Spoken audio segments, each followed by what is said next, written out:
Good morning बच्चों। मैं एच.सी. Srivastava sir, आपका मेंटर, आपका कोच, एक बार फिर फाउंडर्स एजुकेशन चैनल में आपका स्वागत करता हूं। और आज हम फिर कंटिन्यू कर रहे हैं इस वीडियो के थ्रू इन टेक्स्ट क्वेश्चन एनसीईआरटी का सीरीज जो शुरू किया था, उसमें से क्वेश्चन नंबर 11। और आप सभी लोग तैयार हैं बच्चों? तो let's start it. The question says the resistivity of iron is this one. Resistivity of iron is 10 into 10 to the power minus 8 and mercury is 94 into 10 to the power minus 8 ohm meter। तो क्या answer करना है आपको कि among iron and mercury which is the better conductor। ठीक है, तो better conductor कौन होगा? जिसकी रेजिस्टिविटी कम होगी। ठीक है, बेटर कंडक्टर कौन होगा बच्चों? रेजिस्टिविटी जिसकी कम होगी। ठीक है, तो यहाँ पे रेजिस्टिविटी किसकी कम है बच्चों? आयरन की। ठीक है, रेजिस्टिविटी जो है, resistivity of iron is less than that of mercury, hence यहाँ पे सिंस कर लीजिए। Since resistivity of iron is less than that of the mercury, hence the iron is more conductive than the mercury। बहुत आसान है कि जिसकी resistivity कम होगी वो ज़्यादा कंडक्टिव होगा, बेटर कंडक्टर होगा, और जिसकी रेजिस्टिविटी ज़्यादा होगी वो थोड़ा पुअर कंडक्टर होगा। ठीक है, विच मेटल, अगला क्वेश्चन कर ले रहे हैं ये मान लीजिए अगर ए है तो बी क्या ले रहे हैं? बी ले रहे हैं which material is best conductor. तो आपको पता है कि सिल्वर एक ऐसा मटेरियल है, silver is the best conductor though it is costly still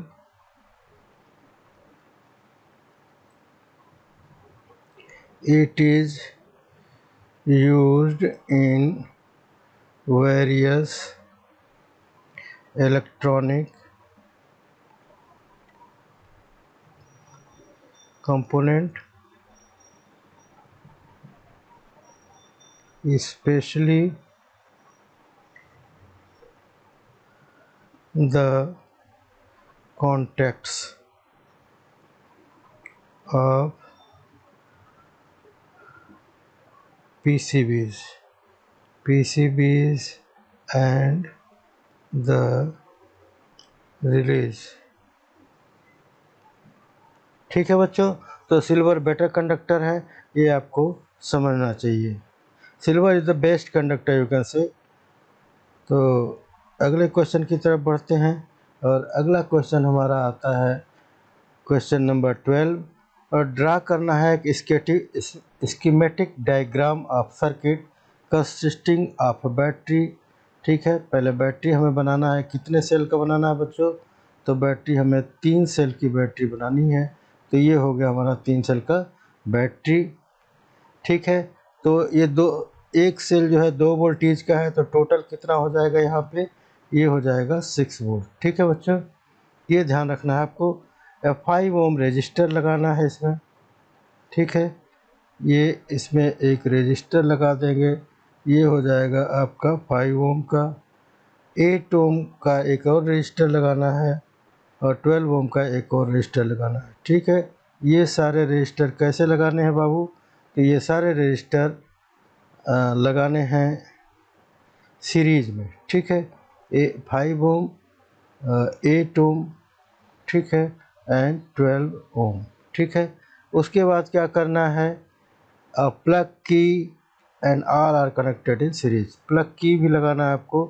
तो यहाँ हम मान लेते हैं ये बन गया प्लग की हमारा, और यहाँ से इसको हम जोड़ देंगे। ठीक है, तो ये हमारा स्कीमेटिक डायग्राम तैयार हो गया। ठीक है बच्चों, तो इतना ही हमें करना था ऑल कनेक्टेड इन सीरीज। तो इस क्वेश्चन के लिए तो इतना ही करना है। ठीक है, इसको यहाँ लिख सकते हैं 2 × 3 that is equal to 6 volt. ठीक है, ये प्लग की को K से इंडिकेट करते हैं। ये हो जाएगा हमारा R1, ये हो जाएगा R2 और ये हो जाएगा R3। ठीक है बच्चों, यहाँ से जब ये कंडक्ट करना, स्विच बंद है तो कंडक्ट करना शुरू करेगा, तो ये हो जाएगा हमारा I। ठीक है, और ये इधर से होता हुआ हमारा इसका रिटर्न पाथ हो जाएगा बैटरी के नेगेटिव टर्मिनल की तरफ। ठीक है बच्चों, तो इतना ही स्कीमेटिक डायग्राम बनाना है। ठीक है, अगले क्वेश्चन की तरफ बढ़ते हैं। इस क्वेश्चन में तो इतना ही करना है, ये आप जानते हैं कि ये क्वेश्चन बहुत ही आसान है। अगला क्वेश्चन क्या बोल रहा है कि redraw the circuit of question 12। अब क्वेश्चन 12 में जो सर्किट था उसको हमें फिर से ड्रा करना है, तो फिर से हम ड्रा कर लेते हैं। ये 3 रजिस्टर था। ठीक है, इसमें एक प्लग की था। ठीक है, उसके बाद क्या था बच्चों, उसके बाद हमारे पास एक बैटरी थी। बैटरी में 3 सेल लगे हुए थे। ठीक है, तो 3 सेल लगे हुए थे। इस तरह से हम इसको ड्रा कर लिए। ये हमारा हो गया सर्किट डायग्राम तैयार। ये हो गया R1, ये हो गया R2, ये हो गया R3, ये हो गया 5 ओम, ये हो गया 8 ओम और ये हो गया 12 ओम। ठीक है, अब क्या बोल रहा है कि सर्किट ऑफ क्वेश्चन 12 को रीड्रा करना है। एक अमीटर लगाना है इसमें। ठीक है, एक अमीटर लगा देते हैं।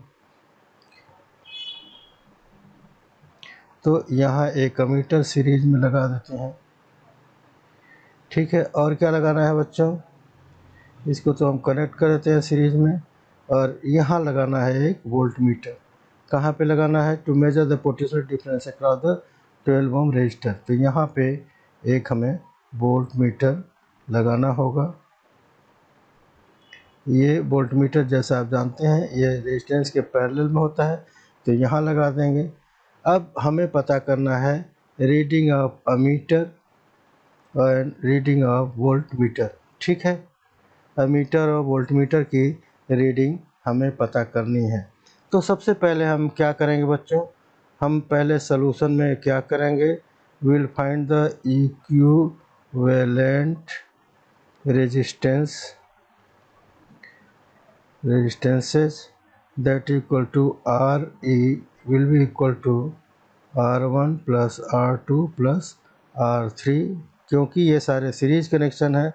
that will be equal to 5 plus 8 plus 12 और ये हो जाएगा 25 ओम। ठीक है बच्चों, क्योंकि ये तीनों ही रेजिस्टेंस सीरीज में लगे हुए हैं तो ये 25 ओम हो जाएगा। अब हमें चूँकि अमीटर की रीडिंग बतानी है तो हमें करंट भी पता करना होगा। तो करंट क्या हो जाएगा, हमें पता है करंट, यहाँ पे वोल्टेज कितना है बच्चों, यहाँ पे वोल्टेज 6 वोल्ट अप्लाई किया हुआ है। ठीक है, तो करंट क्या होगा, V/R, कैसे, ओम्स लॉ के हिसाब से। ठीक है, तो वोल्टेज कितना हो गया, 6 है, और करंट रेजिस्टेंस कितना हो गया हमारा 25 ओम। ठीक है, तो इसका जब हम पता करेंगे, इसको डिवाइड करेंगे तो ये आ जाएगा 0.24 एम्प्स। ठीक है, एम्प को हम ऐसे भी लिख सकते हैं और AMP भी लिख सकते हैं। ठीक है, तो अमीटर हमारा कितना रीड करेगा, तो ये रीड करेगा हमारा 0.24 एम्प। ठीक है बच्चों, ओके। और क्या बताना है, रीडिंग ऑफ वोल्ट मीटर। अब वोल्ट मीटर, ये करंट हमारा इतना हो गया और यही करंट सेम करंट सारे रजिस्टर के थ्रू पास हो रहा है। तो voltage drop across 12 ohm register क्या हो जाएगा हमारा, ये हो जाएगा I × R, यही तो होगा ओम्स लॉ के हिसाब से। यहाँ देखिए B बराबर क्या हो जाएगा, I × R, और I हमारा कितना दिया हुआ पता किया हमने 0.24 आर कितना पता किया हमने 12 को, ठीक है। तो इससे जब हम कैलकुलेट करेंगे तो ये हो जाएगा लगभग 2.88 ठीक है, 2.88 वोल्ट होगा। और जब ये वोल्ट को नियर अबाउट में करेंगे, जब इसको राउंड अप करेंगे तो इसको हम लिख सकते हैं 2.9 वोल्ट्स, ठीक है। तो वोल्ट मीटर हमारा कितना दिखाएगा बच्चों, 2.9 वोल्ट। तो यही हमारा हो जाएगा आंसर। होप करते हैं कि ये क्वेश्चन, चूँकि इस तरह के क्वेश्चन ढेर सारे हम कर चुके हैं ऑलरेडी एग्जाम्पल्स में, तो ये हमारा क्वेश्चन आपको क्लियर हो गया होगा। अगले क्वेश्चन की तरफ बढ़ते हैं और अगला क्वेश्चन हमारा है क्वेश्चन नंबर 14। जज the equivalent resistance when the following are connected in parallel, ठीक है। आपको क्या करना है, ये दो रेजिस्टेंस है, एक 1 ओम का है, एक 10⁶ हम यहाँ पे लिख लेते हैं। R1 = 1 ओम और R2 = 10⁶ का मतलब 10 पे 6 0, 2 3 4 5 एंड 6, ठीक है, 6 0 हो जाएंगे। और इनका इक्विवेलेंट रेजिस्टेंस हमें पता है, RA कैसे लिखते हैं, R1 × R2 divided by R1 + R2, ये फार्मूला हमने आपको बताया हुआ था। तो ये हो जाएगा आपका 1 × 1 2 3 4 5 6, ठीक, डिवाइडेड बाई 1 + 1 2 3 4 5 एंड 6, ठीक है। ये बराबर हो जाएगा आपका 1 2 3 4 5 एंड 6 डिवाइडेड बाई, ये क्या हो जाएगा, 1 2 3 4 5 एंड 6, ठीक है, 1 हो जाएगा, इतना हमारा हो जाएगा।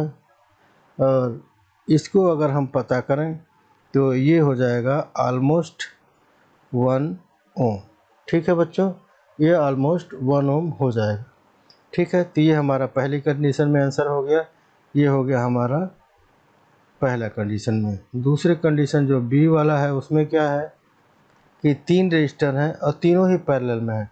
तो यहाँ पे अब ये हम फार्मूला लगाएंगे 1/RE = 1/R1 + 1/R2 + 1/R3, ठीक है। वैल्यूज रखते हैं 1/1 + 1 सॉरी ये गलत लग रहा है, यहाँ पे ये 3 हो गया, ठीक है। तो ये हो जाएगा 1 2 3 + 1/1 2 3 4 5 एंड 6, ठीक है। इसका जब एलसीएम लेंगे तो ये क्या हो जाएगा, 1 2 3 4 5 एंड 6 ही हो जाएगा।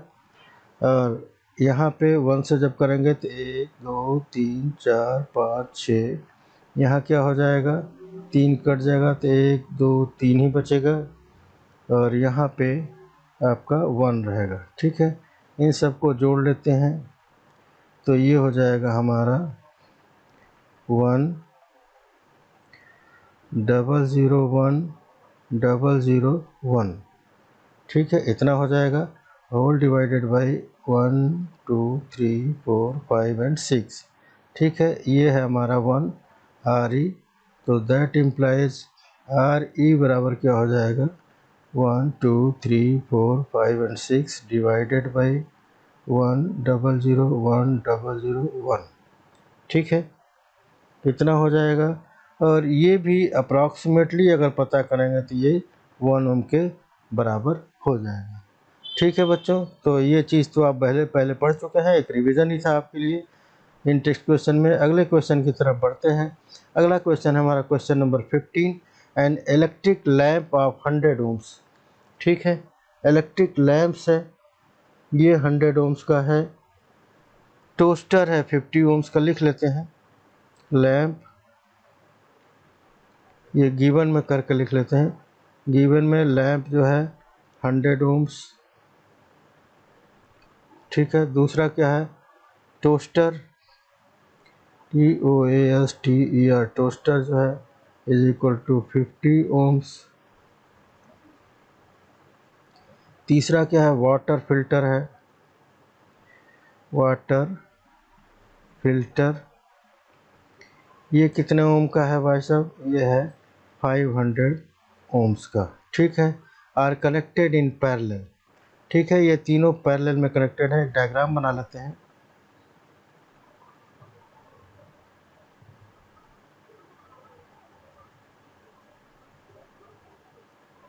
ठीक है, ये तीनों पैरेलल में कनेक्टेड है और इनके एक्रॉस जो है सप्लाई वोल्टेज कितना दिया हुआ है, 220 वोल्ट, ठीक है। ये उनके एक्रॉस दिया हुआ है, ये AC है। What is the resistance of an electric iron connected to the same source? अब ये कह रहे हैं कि एक इलेक्ट्रिक आयरन भी कनेक्ट करना है इसके सेम सोर्स है। पहले तो इनका हम इक्विवेलेंट रेजिस्टेंस निकाल लेते हैं, ठीक है। इक्विवेलेंट रेजिस्टेंस ये क्या हो जाएगा, 1/RE बराबर हो जाएगा, ये हो जाएगा 1/R1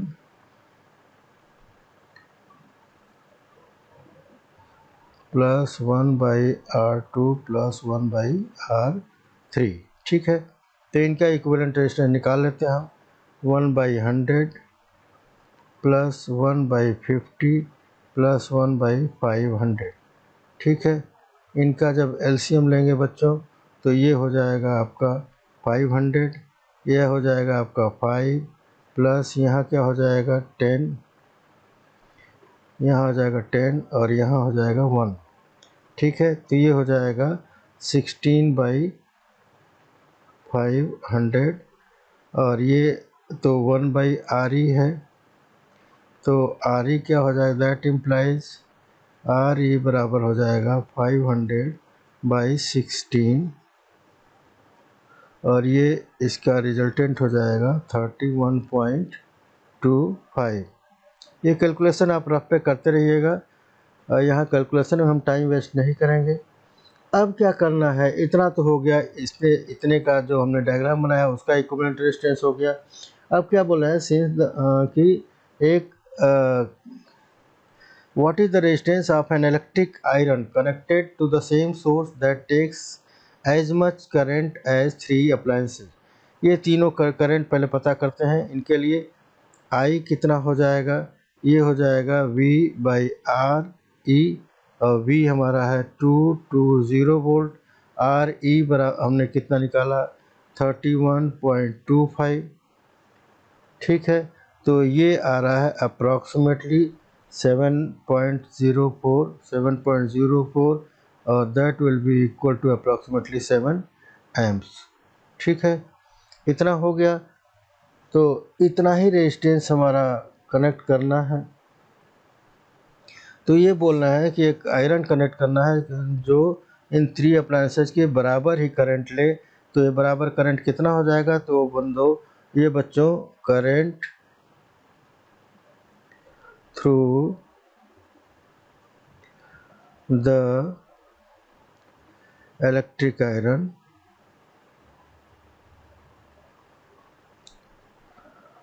will also be equally same, that is 7 amps approximate, ठीक है बच्चों। ये हो जाएगा हमारा आंसर, ठीक है। समझ में आ रहा है आपको बात।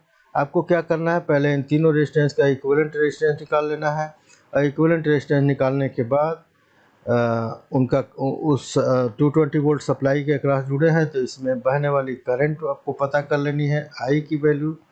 और जब I पता चल जाएगा आपको, तब आपको क्या करना है, इतना ही करंट आयरन भी लेना है, तो ये आप सीधा ही उसको लिख सकते हैं, ठीक है। अगले क्वेश्चन की तरफ बढ़ते हैं बच्चों।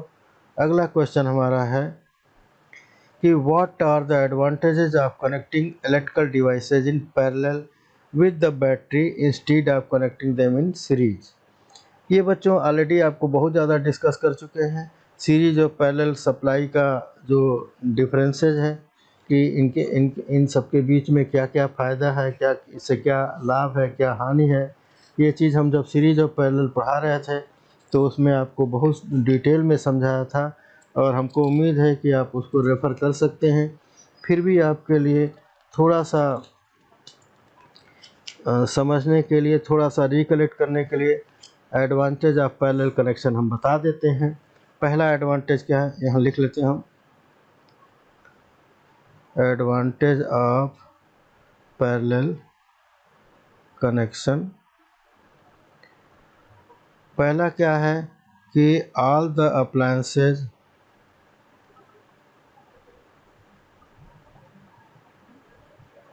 Gets equal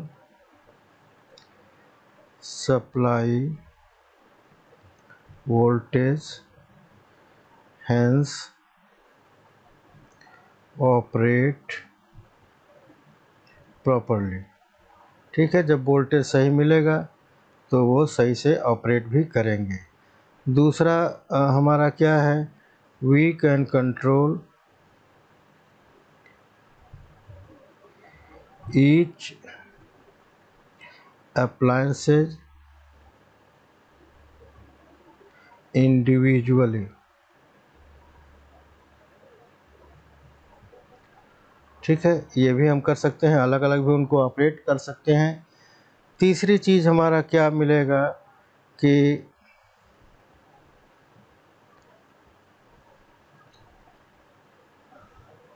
equivalent resistance,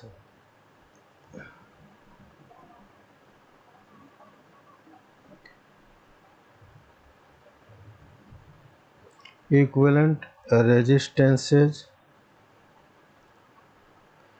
will be lesser than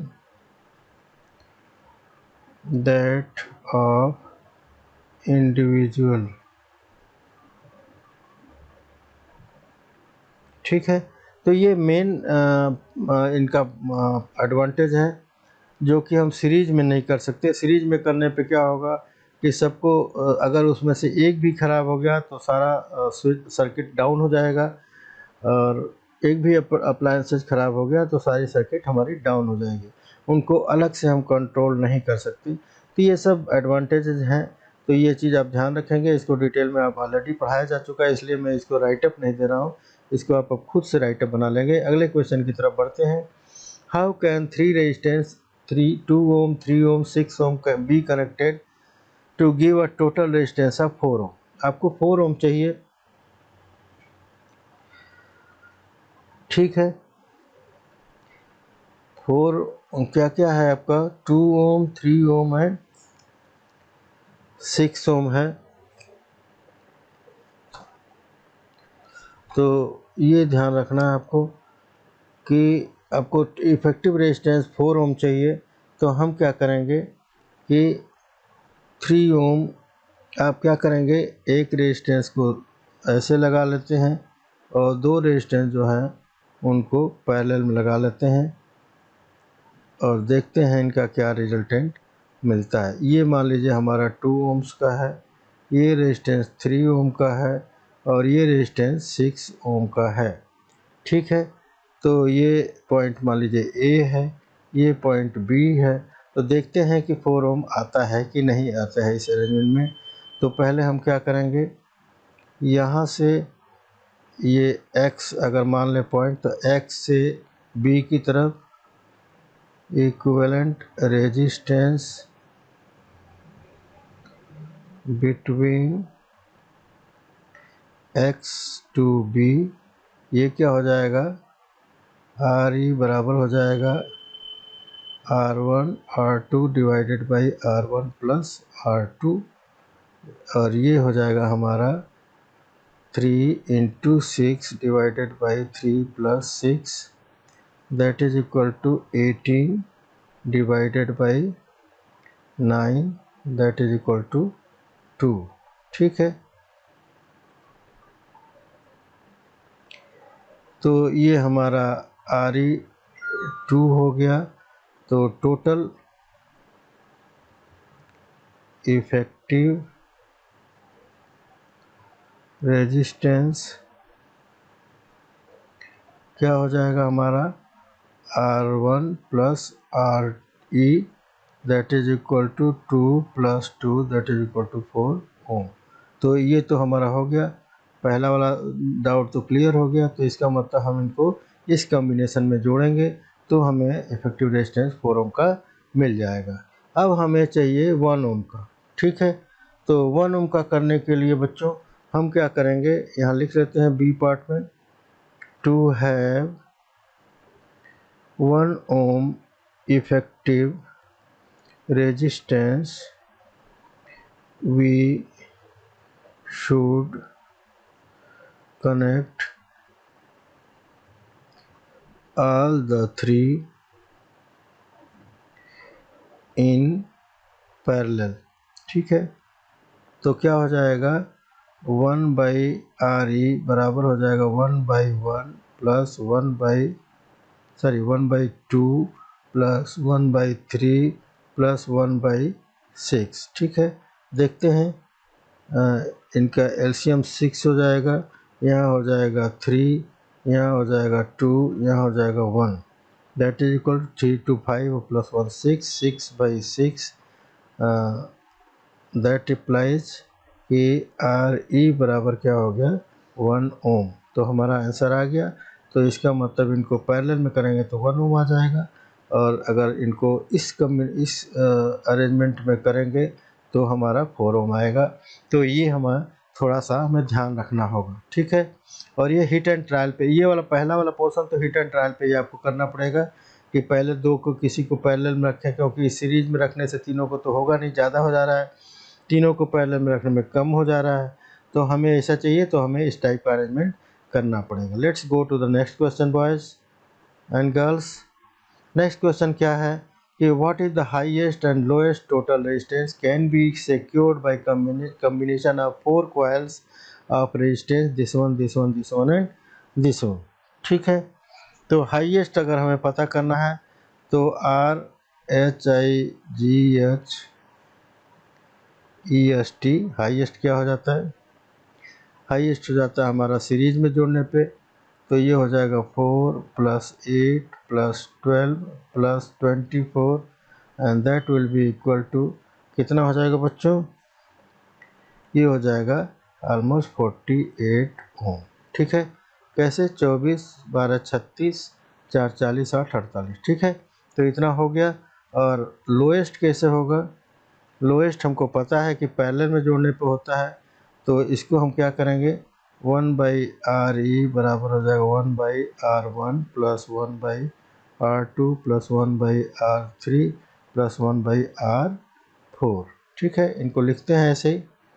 तो 1/4 प्लस 1/8 प्लस 1/12 प्लस 1/24, और इन सब का जब एलसीएम लेंगे बच्चों तो एलसीएम हम कर सकते हैं 24 ले सकते हैं, ठीक है। तो ये हो जाएगा 6 + 3 + 2 and plus 1 and that will be equal to 6 3 9 1 10 और 2 12 12/24। सो इसलिए आर इफेक्टिव क्या हो जाएगा हमारा, ये हो जाएगा 24/12 and that will be equal to 2 ohm, ठीक है। तो ये लोएस्ट हमारी वैल्यू कितनी हो गई, 2 ओम की। लोएस्ट वैल्यू कितनी होगी बच्चों, 2 ओम्स की हो जाएगी। ओके, तो ये हमको लगता है कि आपको बहुत आसानी से समझ में आ रहा होगा। ये क्वेश्चन हम बहुत सारा आपको करा चुके हैं, अभी और बहुत सारा आपको कराने वाले हैं। Why does the cord of an electric heater not glow while heating element does. Heating element glow करता है जबकि इलेक्ट्रिक हीटर जो है उसका कार्ड ग्लो नहीं करता है, उसका रीज़न क्या है ये आपको बताना है। और हमको पता है कि ये बच्चे आपको पता है कि इलेक्ट्रिक कॉर्ड का जो इलेक्ट्रिक कॉर्ड जो होता है उसका वायर किस चीज़ का होता है, कॉर्ड का वायर किस चीज़ का होता है बच्चों, कॉपर का बना होता है, ठीक है। और इसका रेजिस्टेंस जो होता है, रेजिस्टेंस क्या होता है, स्मॉल होता है, ठीक है। इसका रेजिस्टेंस बहुत ही स्मॉल होता है in comparison to electric heater, ठीक है, in comparison to heater. Heater का रेजिस्टेंस और ये क्या होता है, लार्ज होता है। ठीक है, तो करंट सेम बहना है। ठीक है, सेम करंट फ्लो कर रहा है। जैसे ये कॉर्ड है आपका और यहाँ पे आपका हीटर है। ठीक है, ये सोर्स ऑफ सप्लाई है। ठीक है, तो इस कॉर्ड में जो करंट फ्लो कर रहा है यही तो इस कॉइल में भी फ्लो कर रहा है। तो करंट सेम है, तो इसमें रेजिस्टेंस कम है, तो इसमें हीट डेवलपमेंट क्या होगा, आई स्क्वायर आर इंटू टी। तो टी तो दोनों के लिए अगर सेम मान लें, इसका आर कम है, आई भी सेम है दोनों के लिए, तो क्या होगा, जिसका रेजिस्टेंस कम होगा वो कम गर्म होगा। ठीक है, the resist the portion which carry less resistance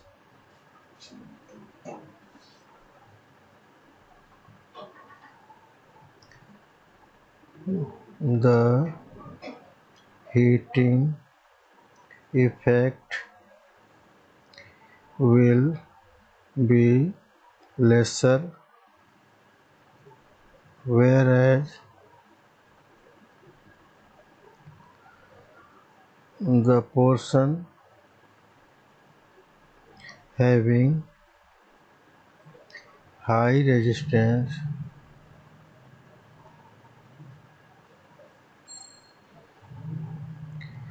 will have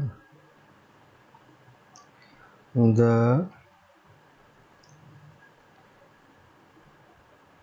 heating effect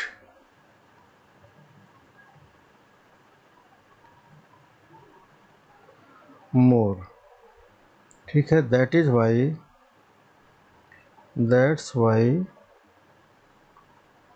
the heater starts glowing। ठीक है, क्वेश्चन समझ रहे हैं आप। क्वेश्चन ये कर रहा है कि जो उसका तार है जिसमें हीटर को कनेक्ट करते हैं वो तो ग्लो नहीं करता। वो उसका कारण क्या है कि उसमें हीटिंग इफेक्ट जो है ये आई स्क्वायर आर टी के हिसाब से अगर देखें तो करंट तो सेम बह रहा है दोनों में, हीटर में भी और तार में भी। ये हीटर है मान लीजिए आपका, और ये है वायर जिसको हम कॉर्ड भी बोलते हैं। ठीक है, वायर और कॉर्ड। तो कॉर्ड में भी वही करंट बह रहा है और हीटर में भी वही करंट बह रहा है, लेकिन ये ग्लो कर रहा है, ये ग्लो नहीं कर रहा है। कारण क्या है कि इसमें इसका रेजिस्टेंस बहुत कम होता है। क्यों? क्योंकि ये कॉपर का बनता है या एल्युमिनियम का बनता है, तो उसका रेजिस्टेंस कम होता है। ठीक है, तो रेजिस्टेंस कम होने से क्या होगा, इसमें आई स्क्वायर आर जो हीटिंग इफेक्ट है, टाइमिंग सेम है, उतने देर के लिए इसमें भी करंट फ्लो करता है। इसका मतलब क्या होगा कि heating effect will directly be proportional to the R. ठीक है, आर अगर ज़्यादा है तो रेजिस्टेंस हीटिंग इफेक्ट ज़्यादा होगा, आर कम है तो हीटिंग इफेक्ट कम होगा। ठीक है, समझ गए बच्चों? तो आगे बढ़ते हैं, अगला क्वेश्चन की तरफ बढ़ते हैं। और ये क्वेश्चन आज के लिए लास्ट क्वेश्चन है, क्योंकि हमने तय किया है कि हम प्रतिदिन के हिसाब से 10-10 क्वेश्चन को टेकअप करते रहेंगे। ठीक है, तो 10-10 क्वेश्चन के हिसाब से आज का ये लास्ट क्वेश्चन है।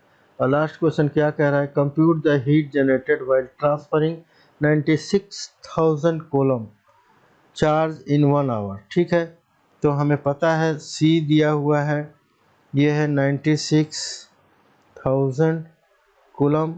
ठीक है, एसी नहीं सॉरी क्यू है, ये चार्ज है, इतना दिया हुआ है। और टाइम दिया हुआ है हमारा 1 hour, that is equal to 3600 second. ठीक है, ये 3600 सेकेंड हो जाएगा। ठीक है, वोल्टेज डिफरेंस दिया हुआ है हमारा 50 volt, V is given is 50 volts. ठीक है, ये भी दिया हुआ है। तो अब हमें क्या पता करना है कि हीट जनरेटेड पता करना है। ठीक है, और हीट जनरेटेड के लिए हमने फार्मूला एक तो पढ़ा था आई स्क्वायर आर इंटू टी, दूसरा क्या पढ़ा था हमने कि वी आई आर के लिए वी लिख दिया तो वी फिर आई और फिर टी कर लेंगे, ठीक है। और तीसरा हमने पढ़ा था और क्या क्या किया था, V square by R into T, ठीक है। तो इसमें से हमें पता है कि वी आई टी को यूज कर लेंगे और वी आई टी हमें पता, इस फार्मूले को अगर यूज करें कि V H is equal to V I into T, तो हमें पता है कि ये जो आई टी है, ये आई टी है, ये जो है किसके बराबर होता है, आई टी बराबर होता है क्यू के। तो यहाँ हम लिख सकते हैं वी इंटू क्यू लिख सकते हैं। ये हीट के लिए वी कितना दिया हुआ है बच्चों, 50 दिया हुआ है, चार्ज कितना दिया हुआ है, 96,000, ठीक है। तो ये कर लेंगे तो ये हो जाएगा हमारा 48, और उसके बाद कितना हो जाएगा, 3 जीरो इसका, 1 जीरो इसका, 4 जीरो तो यूँ ही हो गए, और जब इससे मल्टीप्लाई करेंगे तो 1 ज़ीरो और बढ़ जाएगा, ठीक है। तो इसको हम क्या करेंगे, इसको साइंटिफिक नोटेशन में करने के लिए हमें क्या करना पड़ता है कि हमें इस डिजिट में 1 डिजिट के बाद डेसिमल लगा देते हैं और बाकी का 10 के पावर के रूप में रख लेते हैं। तो ये हो जाएगा 1 2 3 4 5 और 6, तो 10 टू द पावर 6, और ये यूनिट क्या हो गई, जूल हो गई, ठीक है बच्चों। तो ये ही हो गया हमारा आज के इस लास्ट क्वेश्चन का आंसर, ठीक है। तो आज के लिए इतना ही बच्चों, और जैसा मैं बार बार कहता रहता हूँ, वो आपसे फिर एक बार कह रहा हूँ कि अगर आप इस चैनल पे पहली बार आए हैं तो आप बहुत ज़्यादा कुछ इस चैनल पे सीखने वाले हैं। और मैं आपसे वादा करता हूँ कि जो आपका नवंबर दिसंबर में बोर्ड एग्ज़ाम होने वाला है, उसमें इस सब्जेक्ट से, इस चैप्टर से आप कुछ भी ऐसा नहीं छूट पाएगा जो कि आप प्रैक्टिस नहीं कर चुके होंगे। तो इसका एक हम महा एपिसोड भी लाने वाले हैं, जिसमें सारा जितना भी अब तक इलेक्ट्रिसिटी पे वीडियो बना है सबको एक वीडियो में क्लब करके 10-12 घंटे का होगा, वो भी कर सकते हैं। नहीं तो आप डेली डेली देखते रहिए, आप ज़रूर समझ में आ जाएगा और ज़रूर आप गेट थ्रू होंगे। तो आपको क्या करना है, अगर पहली बार आए हैं तो आपको इस चैनल को सब्सक्राइब करना है, और उसके बाद क्या करना है, बेल आइकन को दबाना है ताकि आपको वीडियो का इंटीमेशन तुरंत मिल जाए।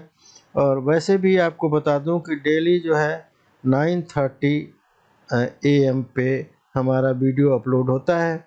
वो वीडियो होता है अभी फ़िलहाल के लिए इलेक्ट्रिसिटी का है। ये किस में है, क्लास 10th के साइंस में है। और जो है इंग्लिश में हम क्या करते हैं, इंग्लिश में हमारा चल रहा है ट्रांसलेशन वाला पोर्शन, ट्रांसलेशन का पोर्शन चल रहा है।